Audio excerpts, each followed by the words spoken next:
First into last या middle term splitting जिसको बोलते थे, उसी टाइप का एक क्वेश्चन है। बस इस क्वेश्चन का विशेषता क्या है, इसमें जो रफ वर्क होगा वो बड़ा इंपॉर्टेंट है। तो हम लोग रफ वर्क करने के लिए एक और पेज हम यहाँ पर रख ले रहे हैं। जरा समझिएगा कि हम लोग किसको क्या बोलते थे। तो यहाँ पर जो मल्टीप्लाई करके लाना है, मल्टीप्लाई करके जो लाना है वो लाना है p into P plus one, और थर्ड वाले का साइन देखते थे यहाँ पर है माइनस का। मतलब कि जो भी हमको लाना है वो लाना है सब्ट्रैक्ट करके। सब्ट्रैक्ट करके जो रिजल्ट लाना है वो कितना लाना है, तो प्लस एक्स का कोफिशिएंट कुछ नहीं है तो मान के चलेंगे 1, यानी कि रिजल्ट हमको सब्ट्रैक्ट करके लाना है +1। दो रिजल्ट यहाँ पर है गिवन। पहला है कि मल्टीप्लाई करके लाना है p into P plus one और सब्ट्रैक्ट करके लाना है +1। अब अगर कोई आपसे पूछे, अगर यहाँ पर कोई नंबर रहता, मान लीजिए रहता 12, कि मल्टीप्लाई करके 12 बनाना है और सब्ट्रैक्ट करके 1 लाना है, तब आप टेबल पढ़ सकते थे कि 4 इंटू थ्री, 4 3 जा 12 होता है, 4 में से 3 सब्ट्रैक्ट करेंगे तो 1 होता है। लेकिन यहाँ पर नंबर न हो करके कोई वेरिएबल के रूप में डाटा दिया हुआ है p into P plus one. So अगर आपसे पूछा जाए कि किन दो टर्म्स में मल्टीप्लाई होगा जिससे result p into P plus one आ जाए, देन इट्स वेरी सिंपल। एक टर्म p रहेगा, दूसरा टर्म p प्लस वन रहेगा, यही दोनों में तो मल्टीप्लाई होगा तो इतना रिजल्ट आएगा। अगर हम एग्जाम्पल के तौर पे आपसे पूछें कि बताइए कि किन दो टर्म्स में मल्टीप्लाई करेंगे कि एक्स वाई आ जाएगा, तो सिंपल बात है कि x में y से मल्टीप्लाई करेंगे तो एक्स वाई आ जाएगा। इन द सेम वे हम अगर आपसे पूछ रहे हैं कि बताइए कितना दो टर्म में, कौन कौन दो टर्म में मल्टीप्लाई करेंगे, तो p into P plus one आ जाएगा। तो एक टर्म p हो जाएगा खुद और दूसरा टर्म p प्लस वन हो जाएगा। यानी कि दोनों टर्म हमको पता है इस बार। बस हमको क्या देखना है इस बार कि सब्ट्रैक्ट करके ला देना है +1। क्या करें, सब्ट्रैक्ट तब होता था जब दोनों का साइन सेम नहीं हो, डिफरेंट साइन हो।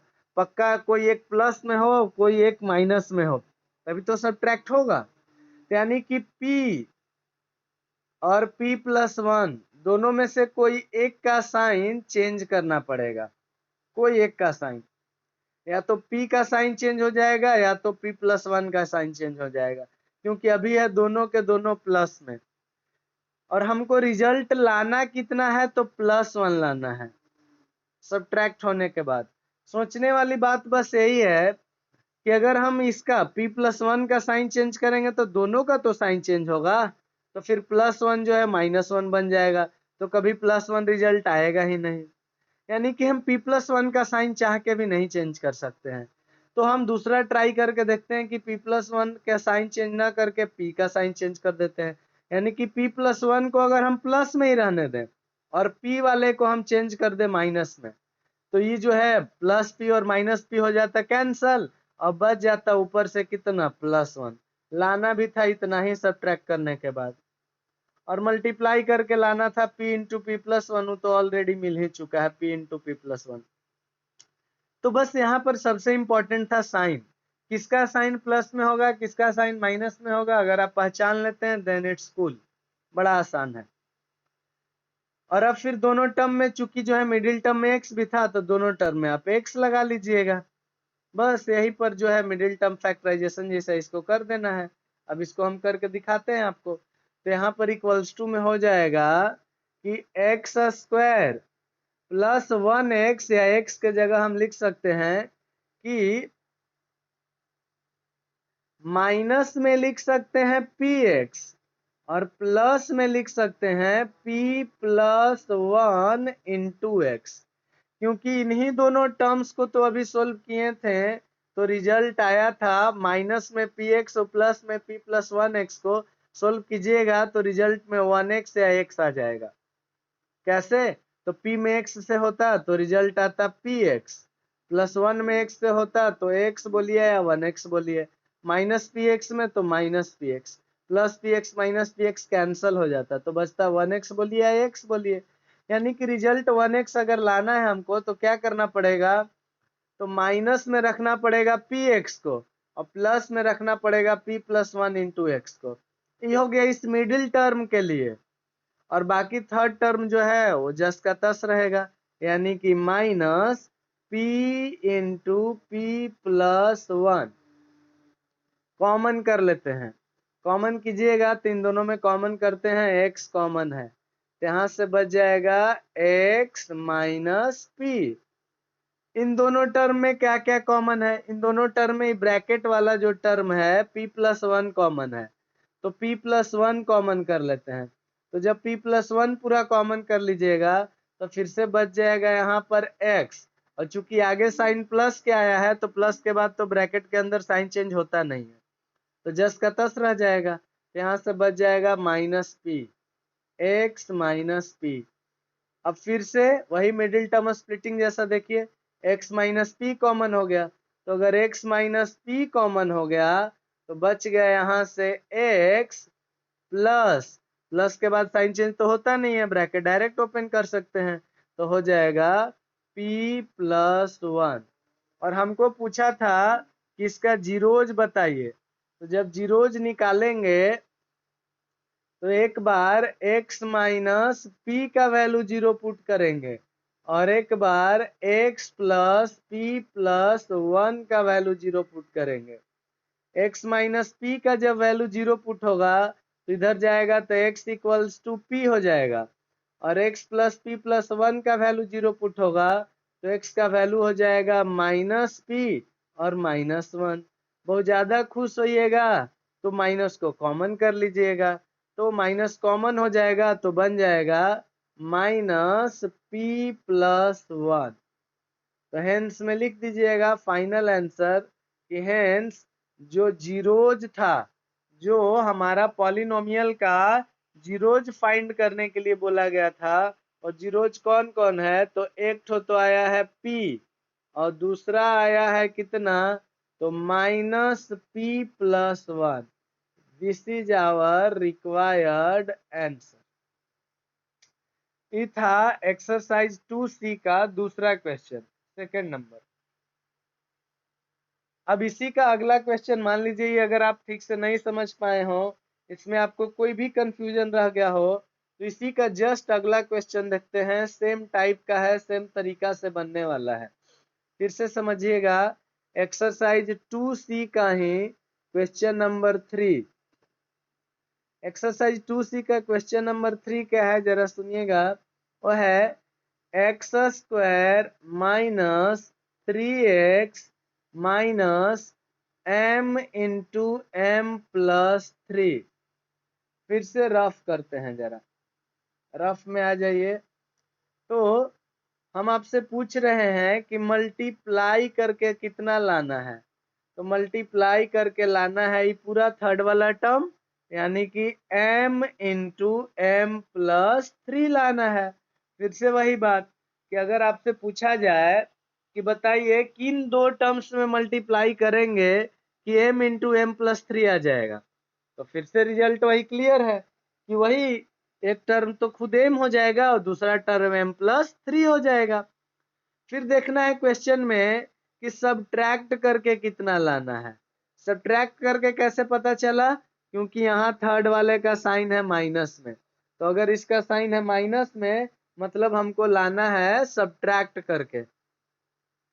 तो सब्ट्रैक्ट करके कितना लाना है, सब्ट्रैक्ट करके लाना है -3, सब्ट्रैक्ट करके लाना है -3, और मल्टीप्लाई करके लाना है m इंटू एम प्लस 3।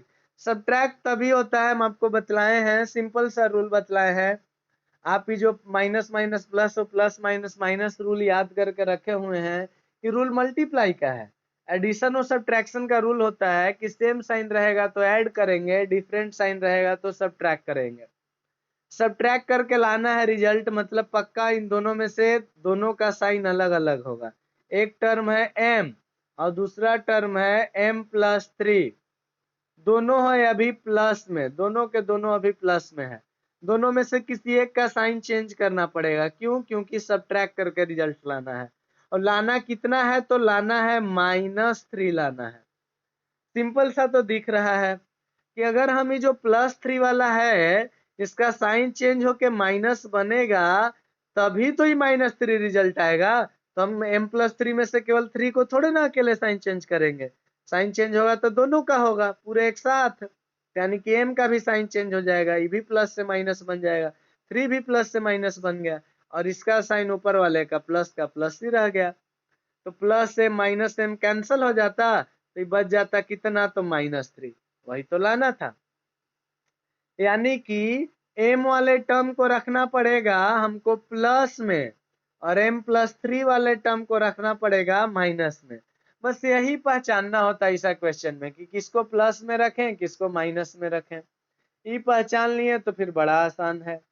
और फिर दोनों टर्म में अपने से x लगा दीजिएगा, क्योंकि मिडिल टर्म में x लगा हुआ रहता है। बस बाकी तो सब इजी सा है। तो देखिए करते हैं, हो जाएगा कि हम लिख सकते हैं यहाँ पर इक्वल्स टू में कि x² -3x के जगह लिखना है तो प्लस में लिखना पड़ेगा mx, और माइनस में m वाले टर्म को प्लस में रखना पड़ेगा और m+3 वाले टर्म को माइनस में रखना पड़ेगा, यानी कि माइनस में रखना पड़ेगा m+3 इंटू एक्स को, और बाकी थर्ड टर्म जैसा है हूबहू उतार दीजिए, यानी कि -m इंटू m+3। कॉमन कर लेते हैं, कॉमन इस बार बड़ा ध्यान से, इन दोनों में कॉमन करते हैं, x कॉमन है तो यहाँ से बच जाएगा x+m। इन दोनों में क्या कॉमन है, तो माइनस और ब्रैकेट वाला टर्म m+3 कॉमन है। अब एक बात एक है कि यहाँ पर हम माइनस कॉमन किए हैं, तो माइनस जब आगे आ गया है तो ब्रैकेट जब देंगे तो साइन चेंज होगा जी। तो यहाँ से m+3 निकल जाएगा तो बचेगा कितना, तो x माइनस माइनस प्लस, यहाँ से कितना बच जाएगा, तो यहाँ से बच जाएगा m+3 निकल गया तो माइनस माइनस प्लस और बच गया m। तो यानी कि दोनों में क्या कॉमन हुआ, तो इन दोनों में कॉमन है x+m, तो x+m कॉमन कर लिए तो बचा कितना, बच गया यहाँ पर x माइनस, माइनस के बाद तुरंत ब्रैकेट ओपन करेंगे तो साइन चेंज करना पड़ता है, नहीं तो एक स्टेप और बढ़ा लीजिए कि माइनस के बाद ब्रैकेट सहित m+3 को लिखेंगे। अब ब्रैकेट ओपन करना होगा तो अगले लाइन में कर लीजिएगा, यानी कि अगर इसको ज्यादा खुश होइएगा तो लिख लीजिएगा x+m इंटू एक्स, ब्रैकेट अब ओपन कर ले रहे हैं तो हो जाएगा माइनस में m और माइनस में 3। अब बस क्या करना है कि दोनों का वैल्यू 0 पुट कर देना है, x+m का भी वैल्यू 0, तो x का वैल्यू कितना, तो x का वैल्यू हो जाएगा -m, x -m-3 का भी वैल्यू 0, तो x का वैल्यू कितना हो जाएगा, तो दोनों चला जाएगा उधर प्लस में, यानी कि m+3। हेंस में आपसे पूछा क्या था, तो आपसे पूछा था इसका जीरोज, तो जीरोज में एक हो जाएगा -m और दूसरा हो जाएगा m+3। This is our required answer.